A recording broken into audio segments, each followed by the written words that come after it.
নমস্কাৰ দৰ্শকসকল, আজি আন এটা ৰেচিপি আপোনালোকৰ মাজলৈ আনিছোঁ।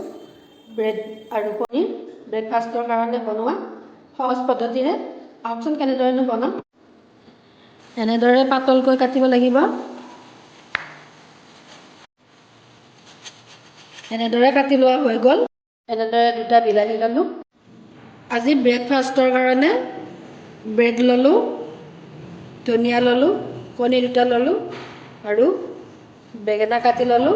এনেদৰে চাইডটো কাটি ল'ব লাগিব। ঘি বা ৰিফাইন তেল ল'লেও হয়। ঘি এচামুচ ল'লোঁ।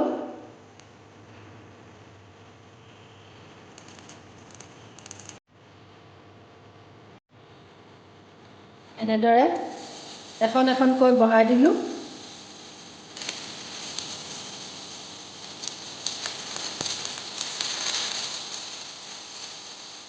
এবাৰ ওলোটাই দিম এতিয়া।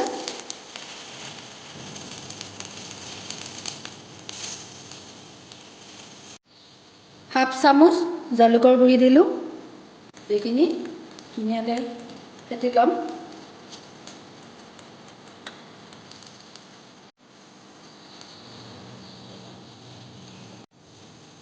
লোৱা ব্ৰেডখিনি ইয়াতে দি দিলোঁ এখন এখনকৈ। এতিয়া কণীখিনি ইয়াতে দি দিলোঁ।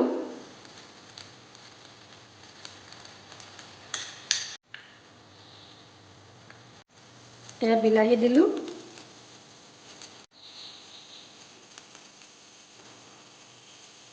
ধনিয়া দিলোঁ।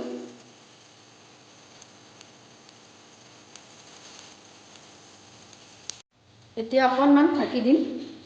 ঢাকনিখন গুচাই দিলোঁ।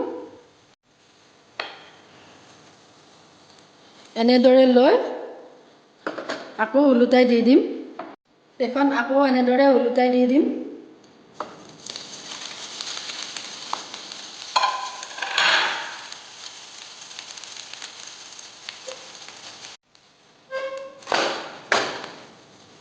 এয়া আমাৰ ব্ৰেকফাষ্টৰ কাৰণে বনোৱা ব্ৰেড আৰু বেঙেনাৰ ৰেচিপিটো তৈয়াৰ হৈ গ'ল।